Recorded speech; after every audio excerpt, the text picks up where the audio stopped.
என்ன மச்சான் புதுசா கோயிலுக்குலாம் போயிட்டு வந்த மாதிரி இருக்கு? அது ஒண்ணும் இல்ல மச்சான், குடும்பத்துல பிரச்சனை, அதான் கோயிலுக்கு போய் பிரச்சனையை தீர்த்து வை, எங்களுக்கு பணத்தை கொடு அப்படின்னு கடவுள்கிட்ட வேண்டிட்டு இருந்தேன். இல்ல, நான் பிறந்ததுல இருந்து பாக்குறேன், கோவில கட்டினது மனுஷன், கோவில்ல உள்ள சாமியை செஞ்சது மனுஷன், கற்பூரத்தை செஞ்சது மனுஷன், சரி கோவில்ல உள்ள மணியை கண்டுபிடிச்சது மனுஷன், மணியையும் ஆட்டிட்டு மனுஷன் கண்டுபிடிச்ச மந்திரத்தையும் சொல்லிட்டு கடவுளே என் பிரச்சனையை தீர்த்து வைன்னு சொன்னா எப்படி தீர்த்து வைப்பாரு?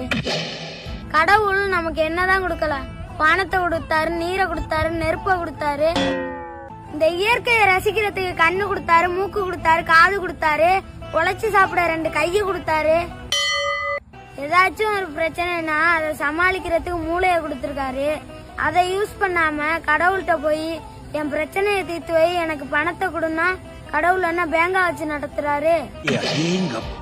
இல்ல, நான் தெரியாம தான் கேக்குறேன். 24 மணி நேரமும் கடவுளே நினைச்சுக்கிட்டு இருக்கிய, உனக்கு ஏதாவது முடியலைன்னா கடவுளா வந்து ஆஸ்பத்திரி கூட்டிட்டு போறாரு? இல்ல, நான் தான் எந்திரிச்சு போகணும். கோவிலுங்கிறது நிம்மதியை தேடி போற இடம், பணத்தையும் பிரச்சனையும் கேக்குற இடம் இல்ல.